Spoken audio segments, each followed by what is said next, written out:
قول لي نور، اش تعمل؟ اش تعدي في نهارك؟ معناها كيفاش تعدي؟ عادي نخدم، نخرج مع صحابي، يجوا صحابي بحذايا، نمشي نحذاهم. انت تسكن في تونس ولا صفاقس؟ لا صفاقس. كل شيء من صفاقس معناها. هوكا جيتك من صفاقس باش تعرف ما هو. خليك عايشك ربي يفضلك. هاي باهي. وانت وين تسكن في تونس؟ حديقة كرتاج لنا قريب. هاي باهي صحيت. كيفاش تعدي نهارك؟ والله نقرا من بعد نروح نمشي نترينا نلعب هونت وفي الليل نعمل شي قهوه كاو. انت تحب الخرجه برشا؟ مش كون حبش الخرجه هو كل نهار وانا. اي ملا اي باهي الدنيا والجو. كاو هذيك هي. ما تعملش سبور انت؟ ما عنديش معاه برشا. بالله؟ جربت راني قبل ندخل وكل ما عجبنيش الجو.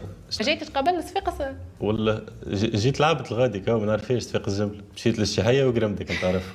نسكن في قرمده. هي كيزت شويه راك لقيتني. شفت. هي باهي قرمده. تهبل انتم. فما شكون مره جا متوس قال لي شنو هي قرمده هذه؟ قلت له قرمده علاش؟ وش فيها قرمده تو بالله؟ خاطر حسب مريت ما فيها شيء. ثانيه باش هذاك تحب شنو تلقى يريد؟ فيها. وصفاقس انا بالحقيقه ما عمري نلعب على صفاقس. اش فيها كصفاقس؟ نعرفها مول. هيك المول الجديد يتسمى استرنا به وجوهنا السنه. ولا عم ناول ولا اللي هو.